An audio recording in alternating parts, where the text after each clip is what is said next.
Welcome back, everybody. Today, I'm going to teach you how to use inventory reports tracking and maintain your stock levels in QuickBooks Online. This feature helps you keep accurate records of what you have in stock, when to reorder, and how your inventory impacts your income and expenses. Let's start by heading to the Settings gear icon located in the top right corner of your QuickBooks dashboard. Once you click on that, you'll see a drop-down menu appear. From there, select Products and Services. This is where all your inventory items, services, and other products are managed in one central location. Now that you're in the Products and Services section, look for the new button in the upper right corner and click it. This opens up a list of product types you can add to your system. For tracking physical inventory, you'll want to select Inventory from that list. This tells QuickBooks that the item you're adding needs quantity tracking and cost monitoring. Start by entering the item name.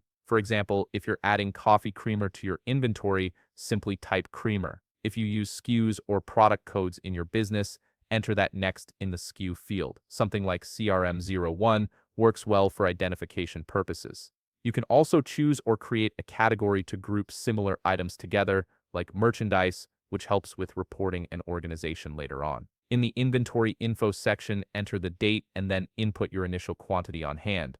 This is how many units you currently have in stock, let's say 50 creamers. There's also an optional reorder point field where you can set a minimum stock level. When your inventory drops to that number, QuickBooks will alert you so you never run out unexpectedly. Next, move to the sales info section. Here you'll enter the sales price per unit, which is what you charge customers. If you're selling each creamer for $15, type that in. Then select the appropriate income account from the dropdown, typically something like sales of product income. This ensures that every sale is recorded in the correct category on your profit and loss report. Now scroll down to the purchasing info section. Enter the cost per unit, which is what you pay to acquire or produce the item. For instance, if each creamer costs you $8, input that amount, then choose the expense account, usually cost of sales or cost of goods sold. This tracks how much you're spending on inventory and calculates your gross profit accurately. Finally, click Save and Close to add the inventory item to your system. QuickBooks will now track this product, update quantities automatically with each sale or purchase,